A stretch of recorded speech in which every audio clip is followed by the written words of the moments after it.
Hi, Lee Elston with Interfax. My question is about Mozambique LNG. You had a very interesting slide in your presentation, end of your presentation, which showed that you want to now develop the Prosperidade Reserve with 2 offshore units and 1 onshore. How has this new development plan, has this been approved by the Mozambican government and also Anadarko, who weren't very keen to go with floating because it's not one of their core competencies? And also in terms of marketing the LNG, you're doing that separately. I was wondering what provisions you have put in place to ensure that you're not marketing to the same people when you're both targeting Asian suppliers. Thank you. Asian buyers, sorry. No, thank you. You're right. We announced 2 separate developments for our Block 4 in Mozambique. One for the area which is going to be, which has already been unitized with Block 1 of Anadarko, for which development implies a first LNG and possibly a second one onshore. While in the part of the block which is entirely separate and therefore is totally part of our own asset, there we plan to build 2 ships for offshore liquefaction. This is the idea. This provides more flexibility, this is our view, and as a matter of fact we expect to produce the first cubic meter of gas in Mozambique from Block 4 from our offshore facilities rather than our onshore facilities. As far as the marketing is concerned, we have already started to market our gas.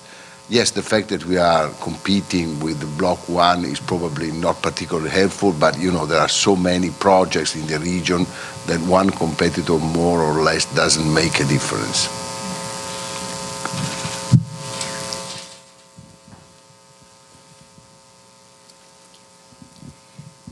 Hello, Mariana Parraga from Reuters.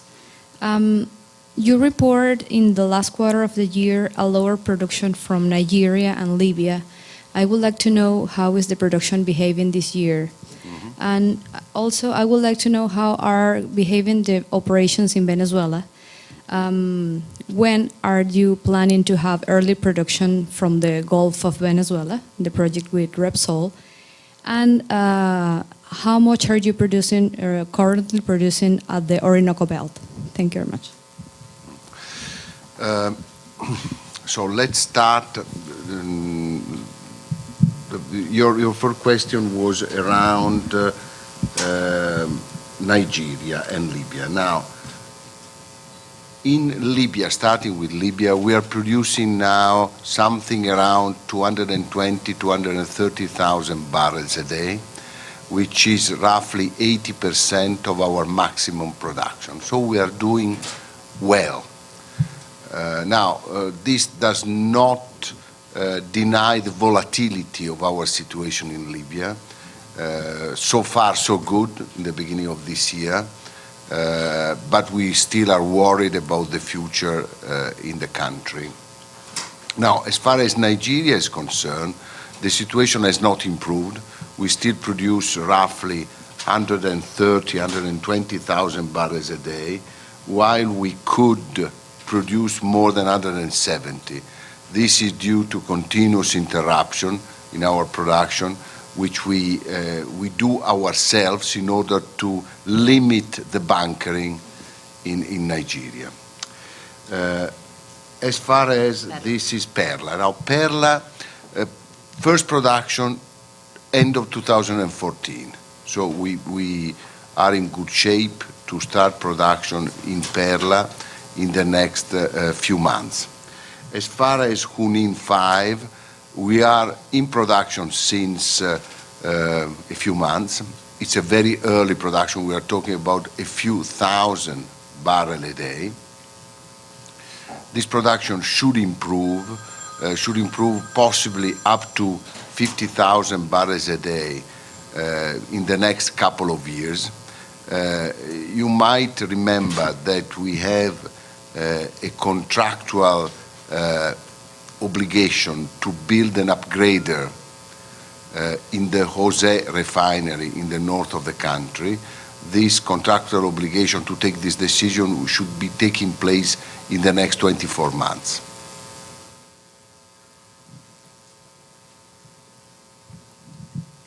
Good.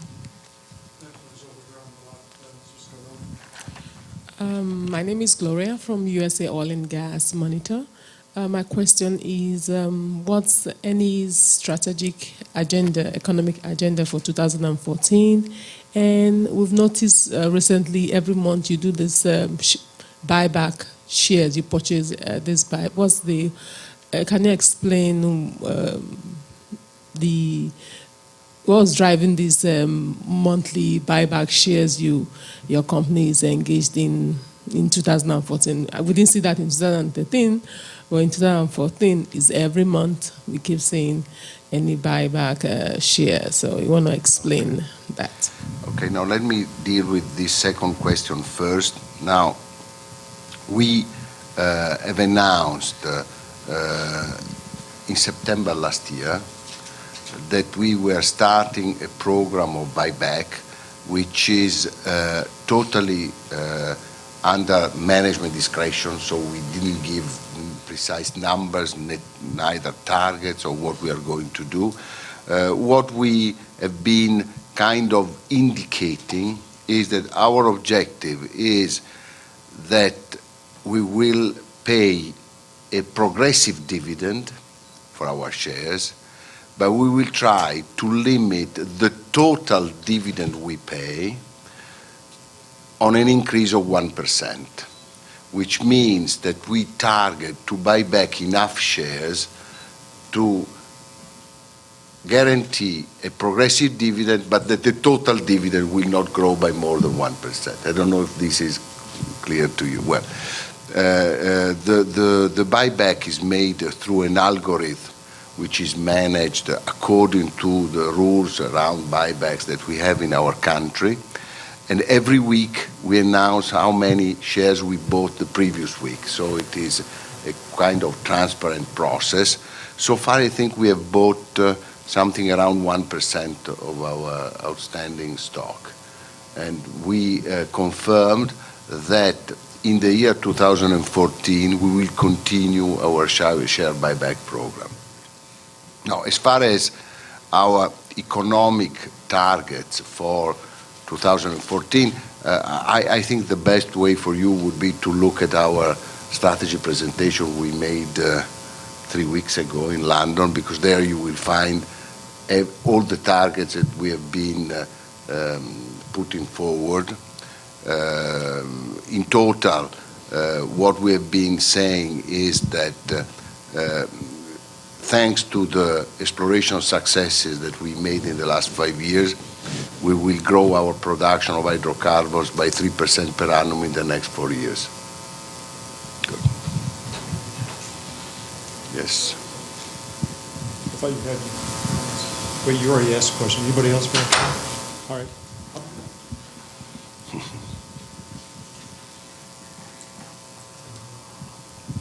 Thank you. I'm Catherine Fraser from Platts. My question actually relates to a topic that keeps arising today among other speakers. Many of the other executives are talking about capital expenditure costs increasing, and is that an issue that you see as a tremendous challenge at this time? No, frankly, I don't. That is, CapEx costs have been raising fast in the last few years, but now we see them on a plateau. We do not expect in our plan to have CapEx growing. Quite the opposite. We have been announcing at our strategy presentation that in the next 4 years our CapEx will be actually down 5% as compared to the previous plan. Hi, I'm Nate Gromwald with EnergyWire. Just wondering if you could care to give a preview of what topics you'll be focusing on in your speech that you'll be delivering in a couple hours. And also on the topic of Ukraine, I'm wondering if you have any thoughts to give regarding how the events happening there could influence discussions on the future of Europe's gas market and whether it has you thinking differently about prospects for new investment in North Africa. Okay. But listen, frankly, I don't know what will be the Q&A session with Danny Ergin. I suspect that Ukraine will be part of it, no doubt about that. Now, let me resume, the consequences of the events of the last few days in the Ukraine in terms of the gas market and our own position in Europe. Now, first of all, of course, when we look at the gas market, of which we are the major player in Europe, we sell in Europe 21% of the gas which is sold in the European Union. We always paint the most catastrophic scenario, because we have to get prepared to the worst.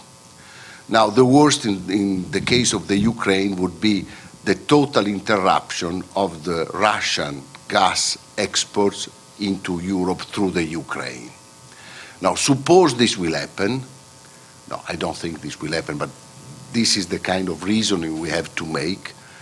We are expecting no problem at all for this winter, for the remaining of this winter. Storages are empty, are full enough to guarantee the supply, and let's say we don't see any problem. Now, the question will be for next winter, in the hypothesis that the flow will still be interrupted. In that scenario, I'm expecting some problem in Southern Europe, because the gas flowing through the Ukraine goes in southern Germany, Austria, and Italy. These are the main destinations for the gas, which can be counterbalanced with more imports from Algeria, Libya, and possibly some gas which would be getting into Germany through the Nord Stream, transported south.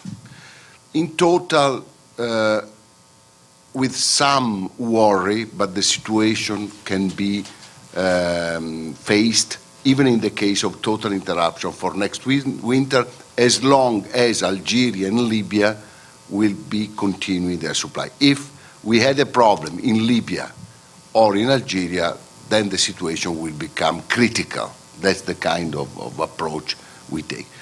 For the following years, since, as you probably know, we are part of the project called South Stream, which is building a pipeline through the Black Sea to transport Russian gas without transit country, in the specific case, the Ukraine. The problem from 2016 on will not exist anymore. This is the first approach. Now, looking at the problem from another perspective, that is, could Europe take hard decisions towards Russia and the exchange of energy with Russia? This is an area which is more critical, because the facts are that today Russia, and in particular Gazprom, is supplying 34% of the gas burnt in Europe. When I speak about Europe, I'm talking about the European Union, the 28 states of the European Union. Now, this percentage, 34%, is growing. Only in 2000, just to give you an idea, in 2010, this 34% was 26%. So the Russian gas is important for Europe, and its importance is growing rather than declining, which, let's say, explains this percentage better than any words how interlinked is the European Union with Russia in energy terms. There was another question? No, I think I think. North Africa. Well, no, of course, North Africa. As you may know, we are the leaders in hydrocarbons in all North African countries: Egypt, Libya, Algeria, and Tunisia. Now, to simplify, we have been living through the Arab Springs well everywhere. We have not lost one barrel of production, neither in Algeria, nor in Egypt, nor in Tunisia. while Libya has been a complete different story. Now, a quick explanation of this is that the Gaddafi regime, which lasted 42 years, which is a very long period of time, has been destroying completely any institution in Libya.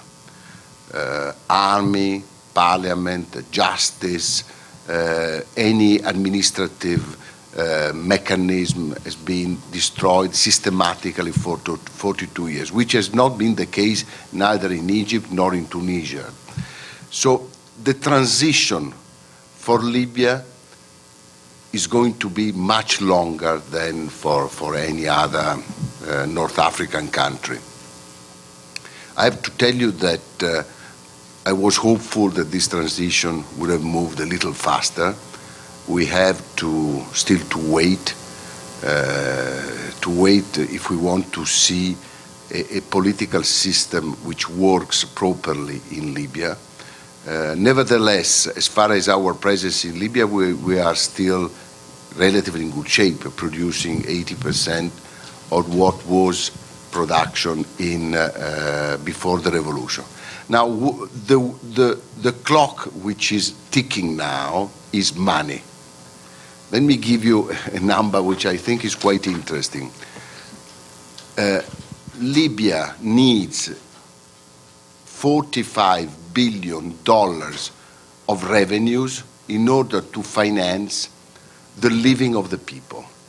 Libya is paying 1.7 million salaries, the government, to the Libyan people. If you think that in Libya there are 5 million inhabitants, 1.7 million salaries means essentially one per family. Okay. In order to pay that, they need $45 billion. Now, producing the level of production in which Libya is today, that is 500 million barrels a day, as compared to the 2 billion before the revolution, makes the revenues are roughly $15 billion.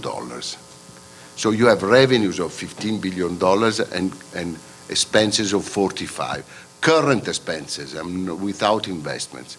Now, this means that sometime, after having burned all the reserves, there would be a real lack, a real hole between revenues and costs to have the country surviving. And this, for me, now today is the most important clock ticking for the future of Libya.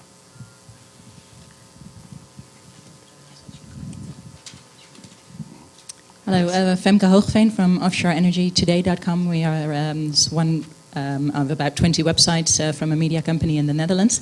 I have a question about future business models and collaboration up and down the value chain. There was a session about this morning, and I was wondering what your vision is on future business models and collaboration with service companies and suppliers. Well, of course, cooperation with the suppliers and service companies is essential for the industry and for Eni as well. Now, if I have to mark a little difference between us and most of our competitors, is that we tend to keep inside more competencies. We are kind of reluctant to rely heavily on suppliers and contractors for critical projects.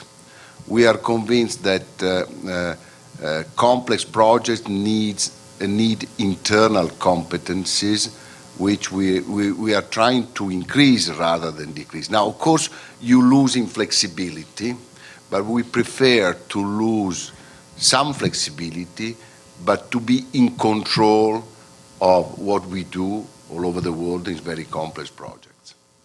Okay. We have time for one more question. No. Yes, well, maybe. Hi, David Ivanovich with Argus Media. Can you talk to us a little bit about Iraq? You've faced some criticism from the Iraqi government regarding your operations there. I know there's been sort of a back and forth. Can you clue us in on where we are right now? Now, two things. when we decided to go in Iraq, it was 4 or 5 years ago, with a contract which is particularly penalizing for us as it is for the other players in Iraq. This decision was taken on the basis that we were hopeful that the country will become a normal country, normal business conditions. And therefore, the idea was we enter in Zubair and we will do other things in Iraq more profitable than Zubair. What has happened is that the normalization of the country simply did not happen. The country remains a very difficult place to do business, particularly for our expatriates. We have 150 expatriates in the country. And second, the profitability of our contract in Zubair, which was already pretty low for our standards, due to the bureaucracy of the country, has become even lower than we were expecting. For this reason, we have been protesting quite loudly with the government, and I have to say that the last decisions of the government, particularly pushing the bureaucracy to sign contracts which will allow us to progress with our work there, has been successful, and the situation today is much better than a month ago. Thank you very much. Thank you. Thank you, everybody. Thank you very Thank you. much.